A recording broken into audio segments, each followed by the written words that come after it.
आज बात करते हैं एक ऐसे कवि की जिनकी दुनिया ने तो सिर्फ उनकी कमी देखी, पर उन्होंने उसी कमी को अपनी सबसे बड़ी ताकत बना दिया। ये कहानी है भक्ति काल के महान कवि मलिक मोहम्मद जायसी की।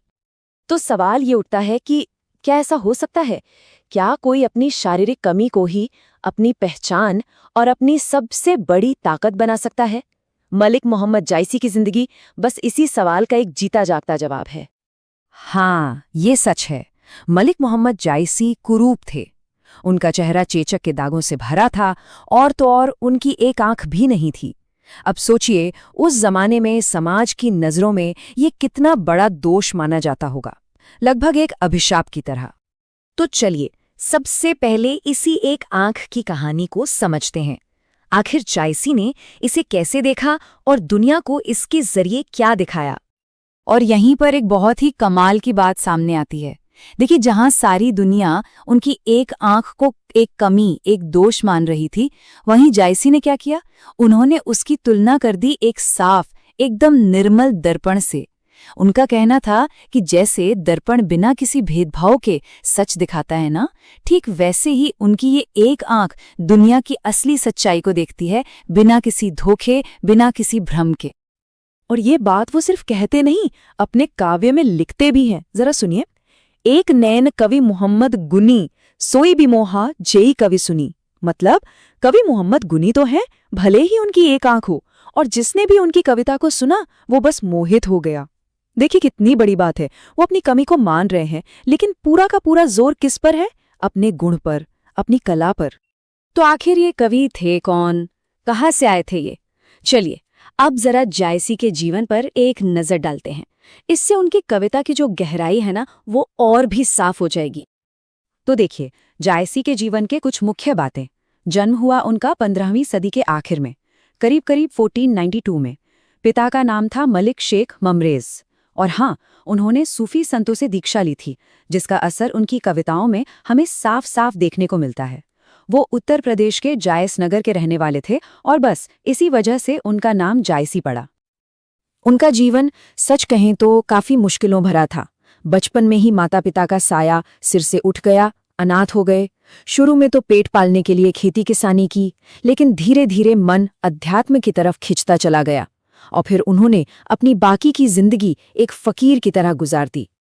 और जानते हैं, जीवन के इन्हीं अनुभवों ने उनकी कविता को एक ऐसी गहराई दी जो कहीं और नहीं मिलती। तो अब बात करते हैं उनके काव्य की, जिसे कहा जाता है प्रेम की पीर का काव्य। हाँ, प्रेम की पीर का कवि। अब ये पीर शब्द जो है, इसका मतलब सिर्फ दर्द या तकलीफ नहीं है। नहीं, ये वो गहरी तड़प है, वो जुदाई का एहसास है जो प्यार को और भी गहरा बना देता है। और इसी एहसास को जायसी ने अपनी कविताओं में बड़ी खूबसूरती से पिरोया है। साहित्य में अगर उनकी जगह देखें तो जायसी भक्ति काल की प्रेम मार्गी शाखा के सबसे बड़े कवियों में गिने जाते हैं। वो प्रेमाख्यानक काव्य परंपरा, यानी प्रेम के कहानियों वाली जो परंपरा थी, उसके एक बहुत मजबूत पिलर माने जाते हैं। और उनकी भाषा अवधी, जो उस जमाने में आम लोगों की भाषा थी। उनकी सबसे मशहूर रचना तो जाहिर है पद्मावत है, जिसके बारे में लगभग सबने सुना है। लेकिन कहानी यहीं खत्म नहीं होती। उन्होंने अखरावट, आखिरी कलाम, चित्ररेखा जैसी कई और जबरदस्त रचनाएं लिखीं, जो हमारे साहित्य का खजाना है। लेकिन रुकिए, जायसी की कविता सिर्फ एक प्रेम कहानी भर नहीं है। नहीं, उनकी हर एक लाइन में एक बहुत गहरा, एक दार्शनिक मतलब छिपा हुआ है। चलिए उसे समझने की कोशिश करते हैं। तो चलिए वापस उसी आंख और दर्पण वाली बात पर आते हैं। जायसी के लिए उनकी वो एक आंख जो दुनिया को अधूरी लगती थी, वो असल में एक पवित्र आईना थी। उनका संदेश बहुत साफ था कि असली नजर, असली विजन बाहरी आंखों से नहीं आता, वो तो मन की सफाई से आता है, जो सच को वैसा का वैसा देख सके जैसा वो है। जायसी एक और बड़ी कमाल की बात कहते हैं। वो कहते हैं कि उन्होंने अपनी कविता को रक्त के ले से जोड़ा है। इसका मतलब समझते हैं? मतलब ये सिर्फ शब्दों का खेल नहीं है। इसमें उनके जीवन का दर्द घुला है, उनकी भावनाएं हैं, उनकी मेहनत है। ये कविता उनके अपने खून और पसीने से सींची हुई है। तो सवाल उठता है, एक ऐसा कवि जिसने इतना कुछ सहा, इतना कुछ लिखा, वो क्या चाहता था? दुनिया उसे कैसे याद रखे? और इसका जवाब उनकी इस एक लाइन में छिपा है जो अमर हो गई। वो लिखते हैं, धनी सुपुरुख जस कीर्ति जासू, फूल मरे पे मरे न बासू। क्या खूब कहा है। मतलब वो इंसान धन्य है जिसकी कीर्ति, जिसका यश जिंदा है। ठीक वैसे ही जैसे फूल तो मुरझा जाता है पर उसकी खुशबू वो कभी नहीं मरती। तो जायसी के लिए शरीर नहीं बल्कि इंसान का काम, उसका यश वही अमर था। तो आखिर में सवाल यही है कि हम आज भी जायसी को क्यों याद करते हैं? क्या है उनकी विरासत? देखिए, जायसी की विरासत हमें 3 बहुत बड़ी बातें सिखाती है। पहली, कि असली पहचान बाहरी रूप में नहीं, अंदर के गुणों में होती है।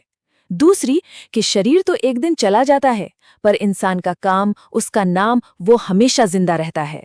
और तीसरी, कि प्रेम का एहसास हर दर्द, हर कमी से कहीं ज्यादा बड़ा और ताकतवर है। और यही बात है जो ये साबित करती है कि जायसी की कविता उनकी एक आंख की कमी का सबूत नहीं, बल्कि उनकी उस अनोखी, उस गहरी नज़र का सबूत है जो हर किसी को नसीब नहीं होती। तो अब ये सवाल हमारे सोचने के लिए है कि फूल तो मुरझा जाता है, पर क्या उसकी खुशबू सच में हमेशा जिंदा रहती है? जायसी को सुने तो जवाब है हाँ, यकीनन रहती है।